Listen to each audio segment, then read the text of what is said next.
السلام علیکم، آپ دیکھ رہے ہیں نیوز پوائنٹ میں ہوں علی سرور۔ انٹر بینک میں ڈالر سستا ہوا ہے، 278 روپے 41 پیسے کا ہو چکا ہے۔ یعنی کہ ڈالر ہم دیکھ رہے ہیں مستحکم، اس حوالے سے سمجھ لیجئے کہ گزشتہ 5-6 ماہ میں ڈالر کو بریک لگے ہیں، ورنہ 300 سے زیادہ ڈالر چلا گیا تھا۔ اب واپسی تو ہو رہی ہے ڈالر کی، لیکن بہت سلو ہے۔ اس کے علاوہ ایک اور بڑی اہم پیش رفت جو کہ عام آدمیوں کے لیے، عوام کے لیے اچھی خبر نہیں ہے کہ بجلی کی قیمتوں میں بھی اضافہ ہوگا۔ 5 روپے فی یونٹ اضافے کا امکان ہے اور صارفین پر مزید 40 ارب روپے کا اضافی بوجھ پڑے گا۔ جو کہ پاکستانی حکام نے بجلی اور گیس کی قیمتیں بڑھانے کا وعدہ کیا، یہ آئی ایم ایف نے کہا ہے۔ یعنی آئی ایم ایف سے اگر وعدہ کیا ہے، آئی ایم ایف کے پروگرام میں آپ جا رہے ہیں، تو بجلی اور گیس کی قیمتوں میں مزید اضافہ ہوگا، اور اسی حوالے سے 5 روپے فی یونٹ بجلی بھی اگر مہنگی ہوتی ہے تو اس پہ صارفین پر 40 ارب روپے کا اضافی بوجھ پڑے گا۔ یہ بڑی اہم ڈیولپمنٹ ہوگی، اور یہی آج بانی پی ٹی آئی نے بھی کہا ہے کہ جی آئی ایم ایف کا جو پروگرام انہوں نے لیا ہے اس سے مہنگائی کا طوفان آئے گا۔ بات کس حد تک درست ہے اور اس کو گورنمنٹ کس طرح ٹیکل کر سکتی ہے، کیونکہ آلریڈی یہ عوام جو ہے، جب پی ڈی ایم کی حکومت تھی اس وقت بھی سب سے بڑا مسئلہ مہنگائی تھا۔ لاسٹ پی ٹی آئی کی گورنمنٹ جب گئی پی ڈی ایم سے پہلے، اس وقت بھی سب سے بڑا غیر مقبول ہونے کی وجہ پی ٹی آئی کی یہی تھی کہ مہنگائی ہے، سب سے بڑا مسئلہ تھا۔ اس وقت بھی لوگ چیخ رہے تھے مہنگائی بہت زیادہ ہے، اور اب بھی مہنگائی کا مسئلہ، یعنی کہ بانی پی ٹی آئی کی حکومت چلی گئی، پی ڈی ایم کی حکومت آ گئی، نگراں حکومت رہی، اور اب پی ڈی ایم 2 کہہ لیجیے، یا شہباز شریف صاحب دوسری بار وزیر اعظم بنے ہیں، اور اب تو ان کی کیبنٹ میں تمام وزیر ان کے اپنے موجود ہیں جن کے بارے میں وہ کہتے ہیں جی نون لیگ سے ان کا تعلق ہے۔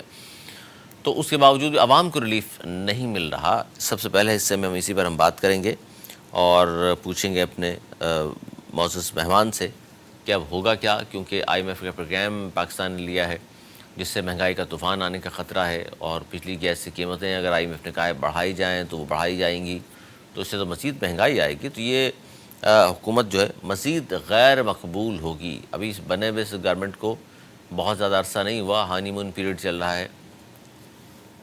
ندیم مولوی صاحب ہمارے ساتھ موجود ہیں، ماہر معیشت ہیں، بڑی گہری نگاہ ہے معیشت کے حوالے سے، بہت شکریہ۔ ندیم مولوی صاحب کیا کہیں گے؟ ایک طرف ہم نے ظاہر ہے پاکستان کی معیشت کو بہتر کرنے کے لیے، نظام حکومت چلانے کے لیے آئی ایم ایف کے پاس گئے ہیں، اور آئی ایم ایف نے جو شرائط رکھی ہیں اس میں گیس اور بجلی کی قیمتوں میں اضافے کا کہا ہے، اور بجلی کی قیمت 5 روپے فی یونٹ اضافے کا بھی امکان ہے، جس سے صارفین پہ مزید بوجھ پڑے گا 40 ارب روپے کا۔ تو آپ کس طرح دیکھ رہے ہیں اس نئی حکومت کو؟ آپ سے ہماری جو بات ہوتی رہی اس پہ آپ نے بھی کہا کہ جی نئی گورنمنٹ آئے گی، اس کے بعد سے بینڈیڈ ہوگا 5 سال کا، اور اس میں وہ اس طرح کے اقدامات کرے گی جس کی وجہ سے مہنگائی اور غربت میں کمی آئے گی۔ لیکن دیکھ رہے ہیں گزشتہ 2-2.5 سال سے عوام کی چیخیں نکلی ہوئی ہیں، اور نئی حکومت نے آتی ہی پھر مہنگائی اگر کرنی ہے تو آپ نہیں سمجھتے کہ یہ تو مزید عام لوگوں پر بوجھ ڈالنے والی بات ہے؟ دیکھیں، مجھے ہلو جی آواز آ رہی ہے آپ کی؟ جی دیکھیں، میں پچھلی جو حکومت تھی، جو عارضی حکومت تھی، ان کی کارکردگی کو دیکھتے ہوئے میں بڑا امید کر رہا تھا کہ آئندہ آنے والے دنوں میں شہباز شریف صاحب کی اب حکومت آ چکی ہے تو وہ اس کو کنٹینیو کرتے ہوئے مزید آگے کی طرف لے جائیں گے۔ بہت سی پالیسیز پچھلی حکومت کی، میں کہوں گا جب عارضی حکومت، بلکہ کہوں گا پچھلی حکومت نہیں، عارضی حکومت کی انہوں نے اڈاپٹ کی ہے، مگر یہ آئی ایم ایف کی شرائط جو ہیں وہ پاکستان کے لیے مزید مشکلات لے کے آئیں گی۔ اس کی وجہ یہ ہے کہ کاسٹ آف لیونگ اور کاسٹ آف پروڈکشن جب بڑھ جاتی ہے تو اس ملک کے لیے مشکلات آنا شروع ہو جاتے ہیں۔ ان مشکل حالات میں پھر کیا ہوتا ہے کہ پاکستان اپنے اثاثے بیچنا شروع کر دیتا ہے۔ جیسے جیسے اثاثے بیچتے جائیں گے اور ملک کے اندر جو جتنی بھی ڈیولپمنٹس ہو رہے ہوں گے ان کی کاسٹنگ بھی بڑھتے ہوئے چلے جائے گی، اور جو ملک کے حالات ہیں وہ بہتر ہونے کی جگہ پھر وہ بدتر ہوتے ہوئے نظر آئیں گے۔ اس کی وجہ یہ ہے کہ دیکھیں، اگر آپ جتنے بھی اپنے ادارے بیچنا شروع کر دیں گے تو پرائیویٹ ادارے جو بھی آتے ہیں وہ اپنے مفاد دیکھتے ہیں، ملک کی مفاد نہیں دیکھتے۔ سب سے پہلے ان کا اپنا مفاد ہوتا ہے، ظاہر ہے کیونکہ ان کے اپنے پیسے لگے ہوئے ہوتے ہیں۔ بالکل۔ پھر دوسری بات یہ ہوتی ہے جو پرائیویٹ آرگنائزیشنز ہوتے ہیں، جو بڑی بڑی آرگنائزیشن جو خریدیں گے پاکستان کے اداروں کو، وہ باہر ملک سے کنیکٹڈ ہوتے ہیں، تو وہ اپنی یہاں سے جو پروفٹ ہے وہ بھی پاکستان سے باہر لے جائیں گے، تو پھر آپ کے اسٹیٹ بینک کے ریزروز کے اوپر بھی دباؤ آئے گا۔ پھر میں ایک مثال دوں گا، جیسے کہ پی آئی اے کا ادارہ ہے، پی آئی اے کا ادارہ اگر پرائیویٹائز ہو جائے گا تو $5 ارب کا سالانہ جو ریونیو، جس طرح سے ہم پاکستانی لوگ ڈالر خرچ کرتے ہیں اور باہر ممالک میں جاتے ہیں، وہ $5 ارب بھی پاکستان کے اسٹیٹ بینک سے نکلیں گے، تو آپ کے ریزروز کے اوپر بھی آ گئے۔ اسی طرح سے بجلی گھروں کی آپ دیکھیں نا، زیادہ تر بجلی گھر جو ہے وہ پرائیویٹائز ہونے جا رہے ہیں، پہلے سے ہی 70% تو پرائیویٹائز ہی تھے اور مزید ابھی ہو گئے ہیں، تو پھر آپ یہ دیکھیں گے کہ بجلی کی قیمتوں میں اضافہ ہوگا۔ جب بجلی کی قیمت میں اضافہ ہوگا تو کوئی بھی انڈسٹری کامیابی کے ساتھ چل نہیں سکتی، کیونکہ اس کی کاسٹ آف پروڈکشن بڑھ جاتی ہے۔ پاکستان میں آمدنی کم ہے، تو اگر آمدنی کم ہوگی تو یہ بجلی کے بل، گیس کے بل، یہ کس طرح ادا کریں گے؟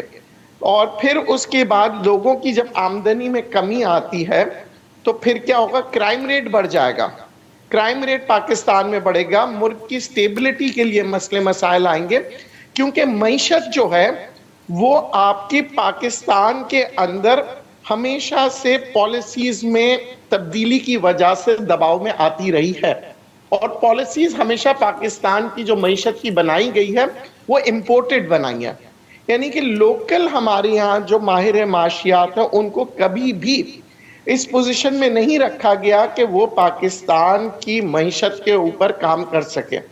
ہمارے یہاں جو بھی آتا ہے یا برطانیہ سے یا امریکہ سے یا باہر ممالک سے جو پاکستانی ہوتے ہیں، جو کہ ان کو تعلیم ویسی ہی دی جاتی ہے جو فارمولا پہ انٹرنیشنلی وہ کام کر رہے ہوتے ہیں، مگر لوکل حالات کو مد نظر رکھتے ہوئے وہ کام نہیں کر پاتے۔ یہی وجہ ہے کہ دیکھیں مہنگائی کنٹرول نہیں ہو پاتی۔ ابھی جو ہم کہہ رہے ہیں کہ جناب کہ مہنگائی تھوڑی بہت قابو آئی ہے، وہ پچھلی جو عارضی حکومت تھی ان کی پالیسیز کی وجہ سے آئی ہے، مگر اگر ہم نے بجلی کی قیمتیں بڑھا دی، گیس کی قیمتیں بڑھا دی، تو بہت مشکل ہوگا۔ اور سب سے اہم بات ان دو چیزوں کی وجہ سے اور آئی ایم ایف کی شرائط کی وجہ سے، اگر ہم نے خاص طور پہ میں کہتا ہوں پی آئی اے لے لیں اور جو بجلی گھر ہے ان کو اگر ہم نے پرائیویٹائز کیا تو ہمیں مزید نقصان اٹھانا پڑے گا۔ میں نے ہمیشہ سے مختلف اپنے تجزیوں میں یہی کہا ہے کہ جناب اداروں کو بیچنے کی جگہ اداروں کو بنائیں۔ نہیں تو سے اس یہ میں ہوگا، ندیم علی صاحب آپ جو بات کر رہے ہیں اس میں نجکاری کی بھی گفتگو آپ نے کی، اور آپ نے کہا کہ جو باہر سے آتے ہیں لوگ ان کو گراؤنڈ ریئلٹیز کا اندازہ نہیں ہوتا، تو اس وقت وزیر خزانہ ظاہر ہے اب ڈار صاحب نہیں ہے، اورنگزیب صاحب یہ بھی باہر سے آئے ہیں۔ اور دوسری بات یہ ہے کہ کیا، چونکہ آپ نے یہ بھی کہا کہ آئی ایم ایف نے چونکہ پروگرام لیا ہے جس کی وجہ سے مہنگائی آئے گی، مزید بڑھے گی، کیونکہ گیس اور بجلی کی قیمتیں بڑھانی پڑیں گی آپ کو، لوگوں پر مزید دباؤ بڑھے گا، تو آئی ایم ایف کے پروگرام لیے بغیر چارہ بھی نہیں تھا، تو اس کو کیا ہم جواز سمجھیں کہ جی چونکہ کوئی چارہ نہیں تھا آئی ایم ایف کے پروگرام میں جائے بغیر تو یہ ساری چیزیں برداشت کرنی پڑیں گی آپ کو؟ جی بالکل، کیونکہ دیکھیں آپ کا جو بجٹ ہوتا ہے وہ پاکستان کا آپ دیکھیں ہر سال بڑھتے ہوئے نظر آتا ہے، اور بجٹ کا مطلب یہ ہے کہ پاکستان کی جو حکومت اخراجات کرتی ہے اس کو ہم سمپل الفاظوں میں کہتے ہیں کہ جناب یہ ہے پاکستان کا بجٹ۔ اب اس کے اوپر جو خرچہ کرنا ہوتا ہے، جو پیسے چاہیے ہوتا ہے، ظاہر ہے، اور ہم بجٹ جو بناتے ہیں بہت سے پاکستان کے ایک تو اخراجات ہوتے ہیں جو کہ ملک چلانے کے لیے ہوتے ہیں، اور بہت سے اخراجات ہوتے ہیں ڈیولپمنٹس کے لیے۔ اب ڈیولپمنٹس کرنا اچھی بات ہے، مگر جب ہم تیزی کے ساتھ ڈیولپمنٹس کرتے ہیں تو ہمارے اخراجات جو ہیں وہ بڑھ جاتے ہیں، تو ان اخراجات کو سنبھالنے کے لیے ہمیں قرضہ لینا پڑتا ہے۔ اب دو صورت ہو سکتی، یا تو ہم جو ہے جو ڈیولپمنٹ ورکس ہیں ان کو سلو ڈاؤن کر دیں، اور جیسے جیسے ہم پیسے کماتے جائیں اسی سپیڈ کے مطابق ہم کام کریں، تو پھر تو اس میں دباؤ کم آئے گا۔ دباؤ تو ابھی بھی ہے، اور یہ دباؤ کئی سالوں سے ہم نے اس لیے دیکھا ہے کہ تیزی کے ساتھ بڑھتے ہوئے نظر آئے، کیونکہ آپ دیکھیں پچھلے 10 سالوں میں بہت تیزی کے ساتھ ہم نے پروجیکٹس کیے ہیں۔ اگر ہم بات کر رہے ہیں موٹر وے کی، ظاہر ہے اربوں ڈالر کا خرچہ ہوتا ہے۔ اگر ہم بات کر رہے ہیں ڈیمز کی تو اربوں ڈالر کا خرچہ ہوتا ہے۔ اگر ہم بات کر رہے ہیں سی پیک کے راستوں کی تو وہ اربوں ڈالر کا، یہ جو ہم کہتے ہیں کہ 100 ارب ڈالر سے بھی اوپر چلے جا رہا ہے اور 150 سے بھی اوپر، تو یہ سارے پروجیکٹس جو ہم نے دیکھے ہیں، کچھ بنتے ہوئے کچھ بنے ہوئے، تو ظاہر ہے یہ جو 20 سال کا کام تھا وہ ہم نے کوشش کیا 10 سالوں میں کرنے کے لیے. اچھا، یہ ایک طریقے سے بڑی خوشائن بات بھی ہے کہ ہم نے 20 سال کا کام، مگر وہی بات ہے کہ اگر آپ کے پاس پیسے نہیں ہو اور آپ چاہ رہے ہو کہ میں 1 سال میں نہیں بلکہ 6 ماہ میں اپنا گھر بنا لوں، تو پھر اس کے لیے آپ کو مزید قرضے لینے پڑیں گے.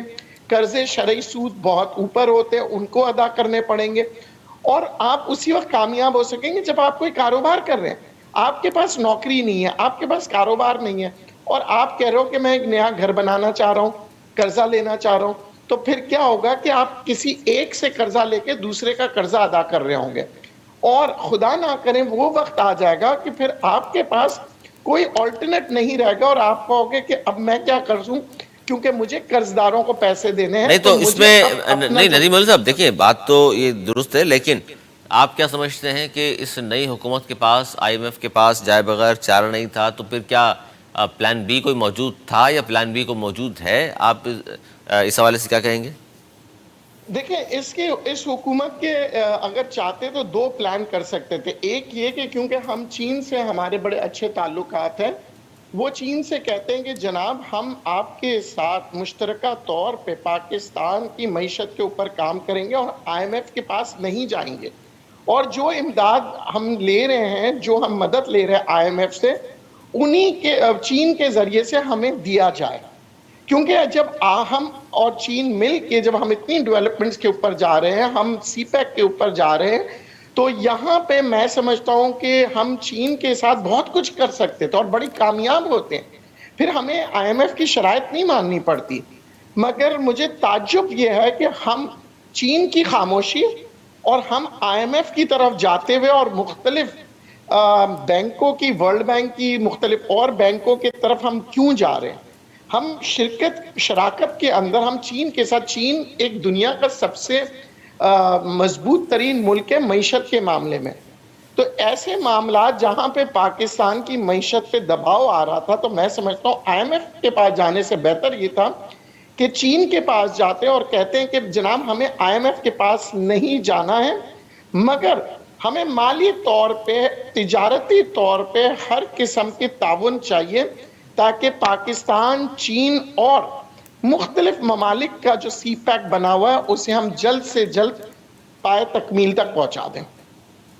اچھا، اب چونکہ یہ سچویشن ہے، اس میں آپ نے کہا کہ جی نجکاری بھی درست نہیں ہے، نجکاری کے علاوہ بھی ظاہر ہے وہ حکومت کہتی ہے جی کوئی اور ہمارے پاس چارہ نہیں ہے. پھر یہ سارے محکمے جو خاص طور بات کر رہے ہیں، جن کی پی آئی اے کی اگر آپ نے بات کی، تو پی آئی اے کو کس طرح درست کیا جا سکتا ہے اور اس میں کتنا نقصان ہو رہا ہے، سبسڈی دینی پڑ رہی ہے، تو یہ چارہ وہ کہتے ہیں جی ہمارے پاس تو اس کے علاوہ کوئی آپشن نہیں ہے اور یہ پرائیویٹائز کرنا پڑے گا.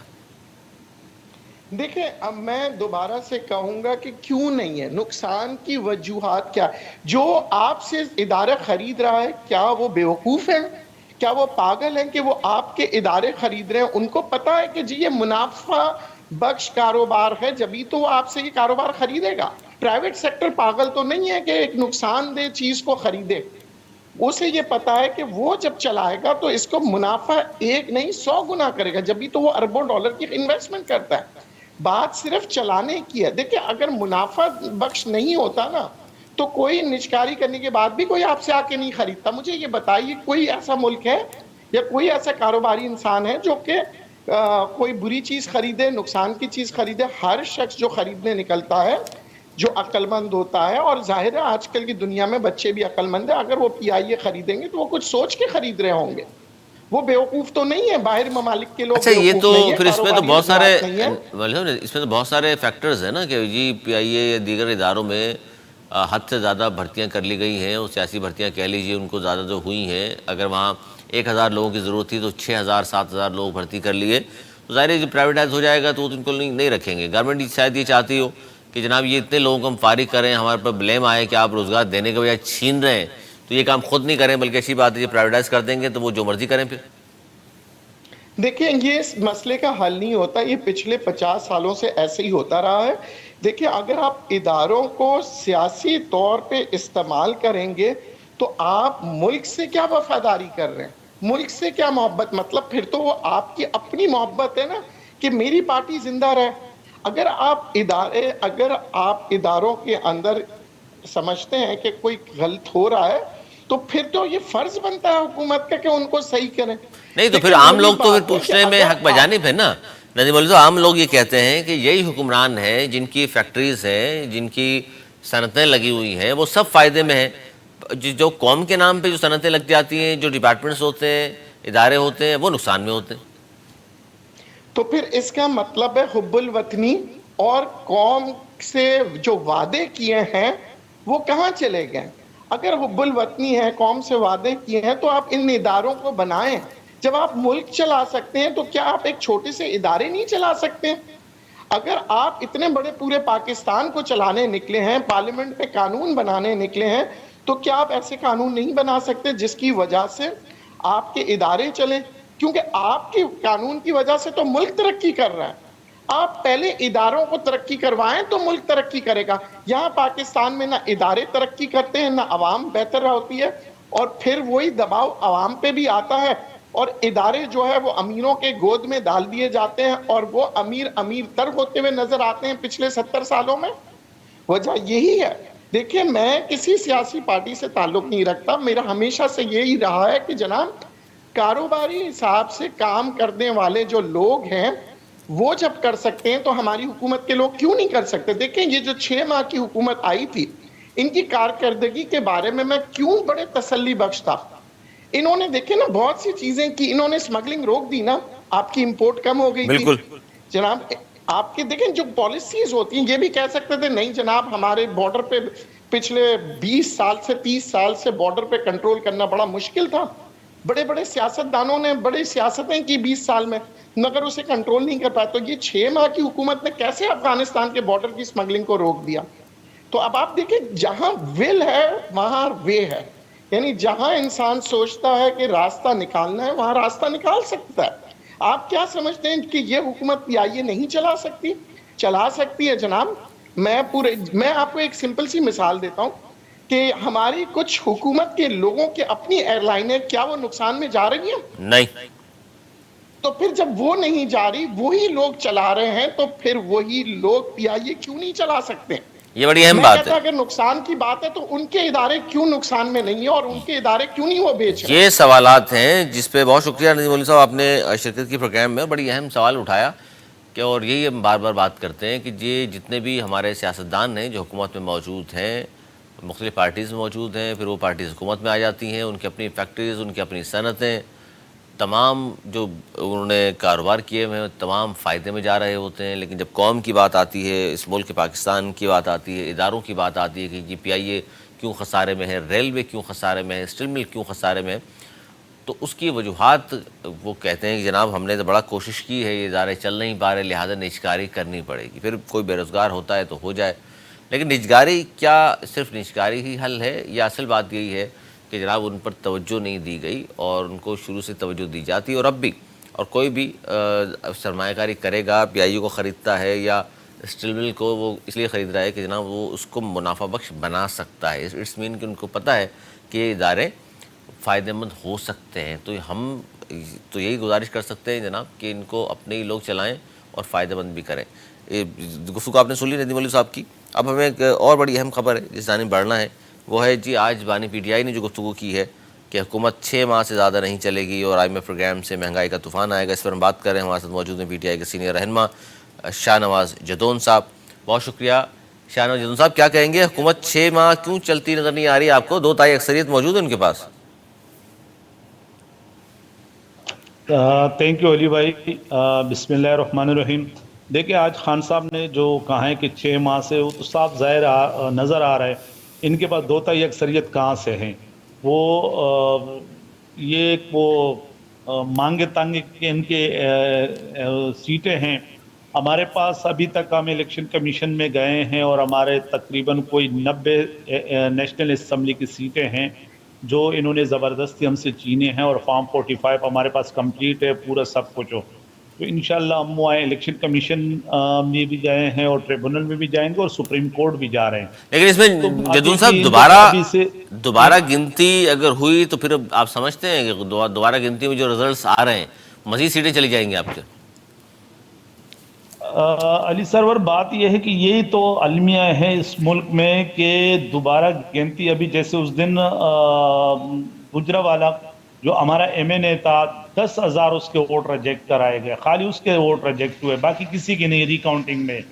میرا اپنا یہ تھا کہ مجھے فارم 49 ملا, ای سی پی کی ویب سائٹ پہ بھی آ گیا. 4 دن بعد ریکاؤنٹنگ میرے حلقے میں 10 پولنگ اسٹیشن کی گئی, مجھے 700 ووٹوں سے ہروایا گیا. کیوں کہ مجھ پہ پریشر تھا, مجھے کہا گیا کہ بھئی آپ ایم کیو ایم جوائن کرے. جب میں نے ایم کیو ایم سے اچھا. انکار کیا پھر مجھے کہا کہ پیپلز پارٹی جوائن کرے, لیکن میں نے کہا میں کسی صورت اپنے حلقے کے عوام سے اور عمران خان صاحب سے غداری اور بے وفائی نہیں کروں گا, جس کی پاداش میں 4 دن بعد یعنی مجھ سے میری سیٹ چھین لی گئی. اور مجھے کہا گیا تھا کہ اگر آپ پی ٹی آئی کا ساتھ دو گے اور پی ٹی آئی کا ساتھ نہیں چھوڑو گے تو ہم آپ سے سیٹ لے لیں گے.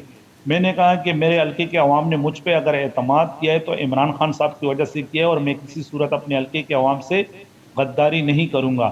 تو یہ تو ظاہر ہے آپ سینئر صحافی ہیں, سب کچھ حالات پہ بھی آپ کی گہری نظر ہے, اور آپ بھی دیکھ رہے ہیں کہ اس ملک میں کیا ہوا ہے, یہ کس طرح الیکشن ہوئے. 9 تاریخ کو 8 تاریخ کو رات تک پی ٹی آئی کے کینڈیڈیٹ پورے پاکستان سے واضح اکثریت سے جیت رہے تھے. 9 تاریخ کو جو نا فارم 47 میں انہوں نے پی ٹی آئی کے جو کینڈیڈیٹ تھے ان کو ہروایا ہے. تو اسی لیے خان صاحب کہہ رہے ہیں کہ آج ہم نہیں کہہ رہے ہیں, آج مولانا فضل الرحمان بھی یہی بات کر رہا ہے, آج اے این پی بھی یہی بات کر رہی ہے, آج اختر جان مینگل بھی یہی بات کر رہا ہے, آج ہر پارٹی جو ہے وہ یہی بات کہہ رہے کہ یہ جو الیکشن ہوئے ہیں جس میں یعنی سرعام دھاندلی ہوئی ہے, زبردستی لوگوں کو جتوایا گیا ہے, تیسرے چوتھے نمبر کے لوگوں کو جتوایا گیا ہے. سب کو پتہ ہے, پورے پاکستان کو پتہ ہے کہ کراچی میں کیا ہوا. دیکھیں علی سرور, کراچی میں 22 سیٹیں ہیں, 22 سیٹوں میں سے 21 سیٹیں ہم جیتے ہیں نیشنل اسمبلی کی. 21 ہمارے پاس ہمارے پاس کمپلیٹ ریزلٹ موجود ہے. فارم 45 ہمارے پاس موجود ہے. 21 سیٹوں میں آپ یعنی اندازہ لگا لے کہ جہاں پر مثلا یہ کہ خرم شیر زمان کے حلقے میں اختیار بیگ چوتھے نمبر پہ تھا, اور اختیار بیگ پیپلز پارٹی کا کینڈیڈیٹ تھا, اس کو جتوایا گیا. عالمگیر کے حلقے کو آپ لے لے. اچھا, یہ جو حلقہ تھا آپ نے ایون شاہنواز زیدون, میں اس پہ تھوڑا سا بات کرنا چاہ رہا تھا. یہ جو حلقہ آپ نے ذکر کیا 241 جسے اختیار بیگ صاحب جیتے ہیں, یہاں سے ایم کیو ایم کے فاروق ستار صاحب کو صرف 494 ووٹ ملے. میں حیران ہوں کہ اتنے بڑے آپ اندازہ لگا لے کہ فاروق ستار کو یہاں 494 ووٹ ملے اور دوسرے حلقے میں ان کو کوئی 3,500-4 ہزار ووٹ ملے ہیں, اور وہاں سے ان کو ایم این اے منتخب کرا دیے. یہ جو منگا پیر والا گلشن عدید والا حلقہ تھا جہاں پر ہمارے آفتاب جہانگیر صاحب تھے, ہمارے آفتاب جہانگیر صاحب کے کوئی 45,000 سے زیادہ ووٹ تھے, اور ان کو تقریباً سیکنڈ پہ جماعت اسلامی, تھرڈ پہ پیپلز پارٹی. اسی پہ تو حیرانگی ہے کہ ایک طرف فاروق ستار صاحب سرجانی سے جیت رہے ہیں 20,000 ووٹ لے کے, اور دوسری طرف کراچی میں ہی صرف 494 ووٹ. مطلب ایک طرف تو پاپولیرٹی ہے ہی نہیں, اور دوسری طرف جناب 20,000 ووٹ پڑ جاتے ہیں.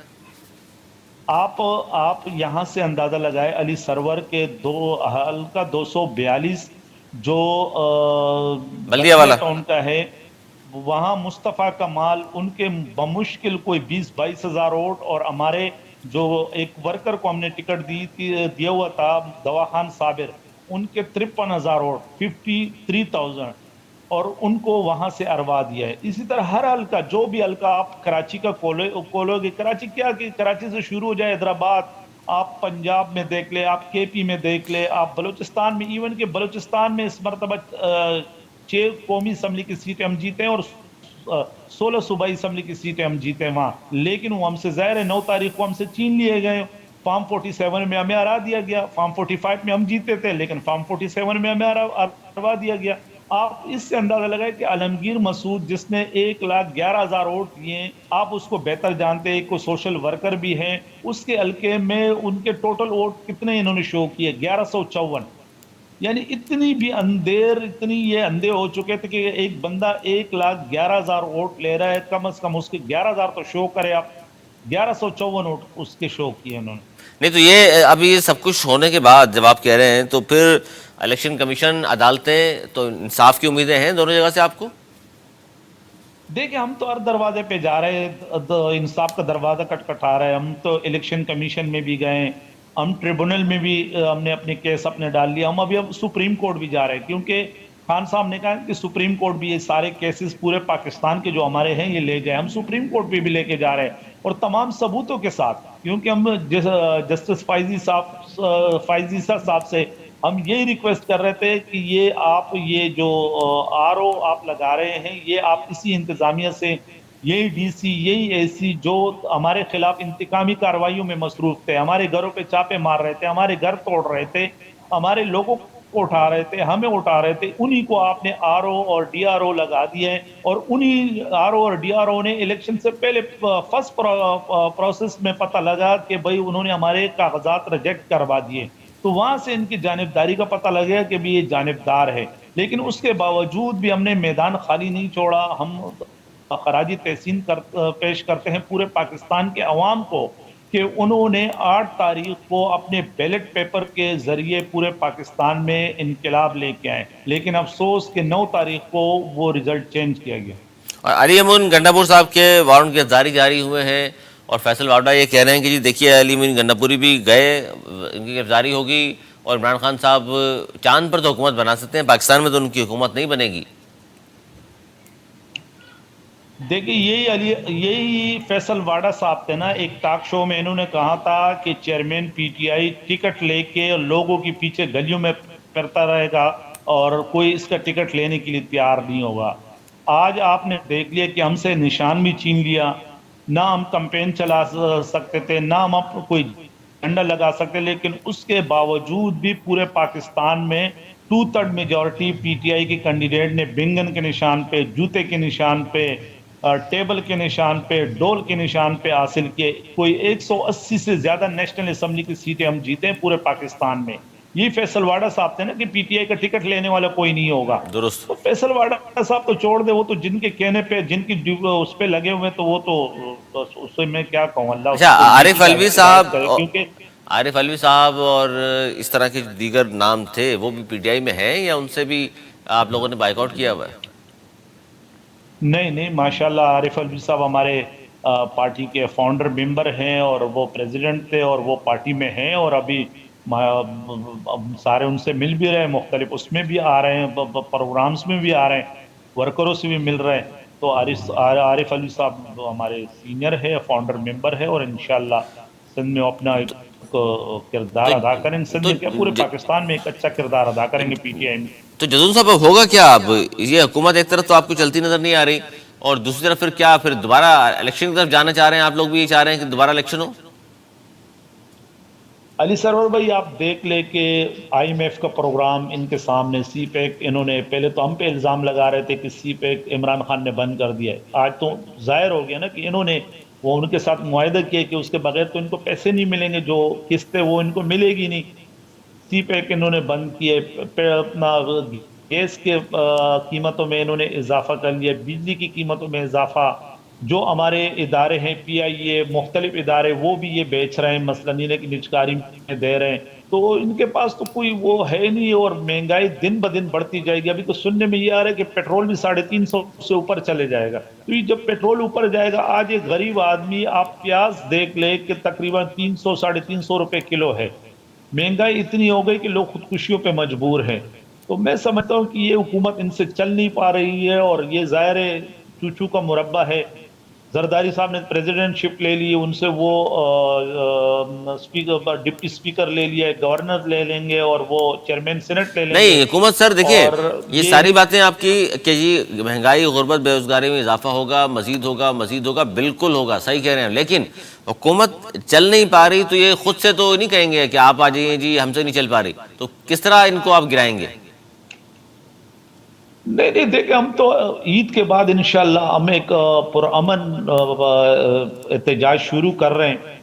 23 مارچ کو ہمارا جلسہ ہے اپنا اسلام آباد کے اندر، 21 اپریل کو ہمارا کراچی میں ہے، اور اسی طرح انشاءاللہ مختلف لوگ جو آج اس داندلی کے متاثرین ہے اس الیکشن کے، تو ان سے بھی ہمارے رابطے، مولانا فضل الرحمان صاحب سے بھی رابطہ کر رہے ہیں، محمود خان اچکزئی صاحب ہے، ANP سے کر رہے ہیں، اور اسی طرح اختر جان مینگل یا دوسرے لوگ جو سندھ کے GDA پیر صاحب پگارا، سب سے ہمارے رابطے ہیں، اور انشاءاللہ عید کے بعد ایک بہت بڑی تحریک ہم شروع کرنے والے ہیں، جو یہ داندلی زدہ الیکشن ہوئے ہیں اس کے خلاف. ان تو کے انشاءاللہ خلاف ان کو تو گھر جانا پڑے گا، ظاہر ہے ان کا تو دباؤ ان کو بڑھائیں گے. نظر آ رہا ہے،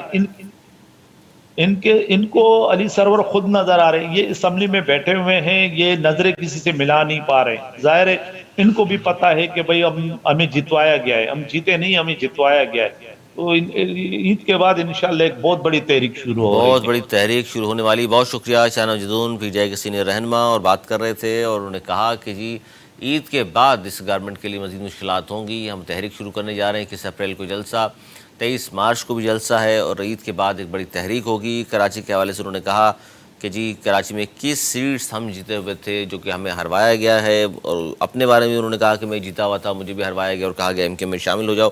ناظرین، یہ گفتگو آپ نے میرے دونوں موضوع مہمانوں کی سنی. کس حد تک آپ متفق ہیں، آپ کی آرا کا رہے گا انتظار. اگر پروگرام تک کے لیے مجھے میری ٹیم کو دی اجازت.